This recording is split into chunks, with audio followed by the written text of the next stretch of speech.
Hello, friends.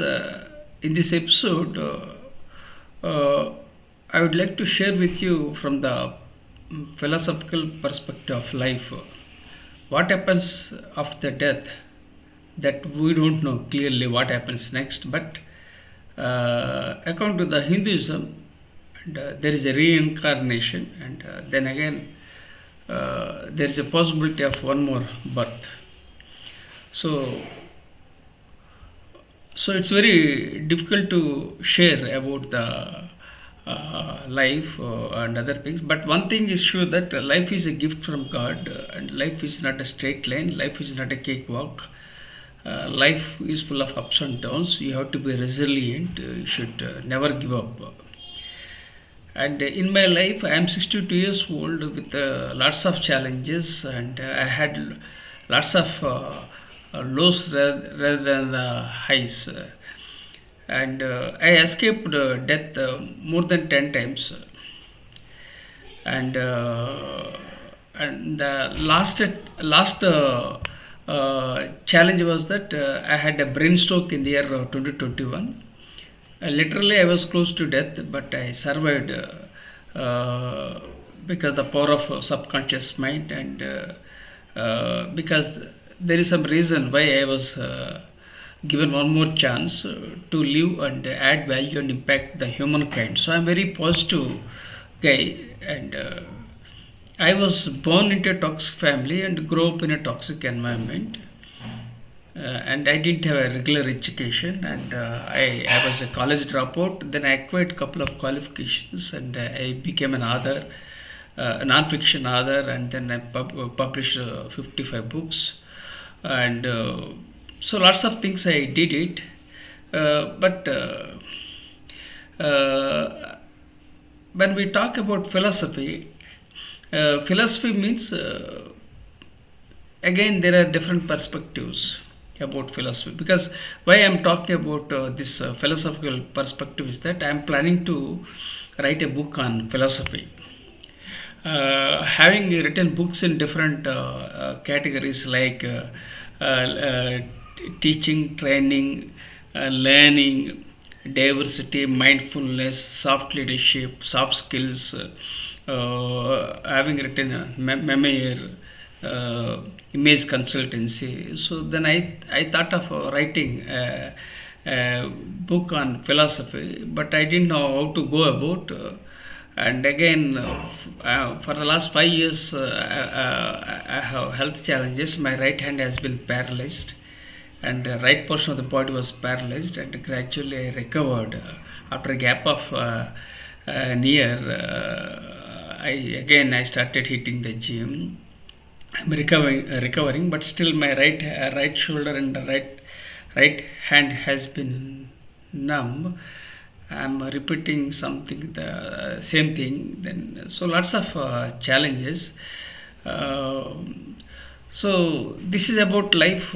Then I thought, let me explore about philosophy. Then again, I thought, what kind of philosophy I should focus on. Again, I didn't have any clarity. Then I thought, Google about philosophy, Professor M.S. Rao's philosophy. So I was shocked that there is a lot of stuff available about my philosophy. Then when I Googled on the first page, I came to know that Professor M.S. Rao's philosophy is health first, education second, and wealth third. And he emphasizes mindfulness and leadership. So I thought it was the right trigger. So I felt the power of universe, and I felt it was a aha moment in my life. So I felt very happy. Then I got a spark to work about my philosophy. But then again, when I was googling from the first page to other pages, then I came to that already I published a research paper on stoicism. Then I published what is your leadership philosophy. Then I talked about philosophy. Then I often mentioned about Socrates because I admire Socrates. And Socrates is known as the father of philosophy, which I didn't know. Later on, I came to know. Then again, I started working from the educational perspective because right from my childhood till date, I am very much passionate about education and learning. So, two things I emphasized in my life is that I am a continuous learner, and I take feedback. I take feedback after each training session, and after every book I take feedback. Then I when I took my feedback, then I collected couple of words related to my mindset, then such as the words that resonate my philosophy are education, learning, God, spirituality, and virtue, uh, power, spark. So like that, I have developed an educational perspective, and I started working. So daily I'm taking little time to jot down some aspects, and started making notes. So all these things I am doing despite having health challenges. And I made my debut as a non-fiction author in the year 2010. Now 2025. That means 15 years. I published 55 books. Means you can imagine the kind of efforts I have put, despite being born in a toxic family, despite dyslexic, and lots of health challenges, despite not having blessed with regular education. So lots of challenges, but I'm working about my philosophy. So still, it's a very long way to go. Hopefully, I'll create something unique and publish a book on philosophy, because the challenge with me,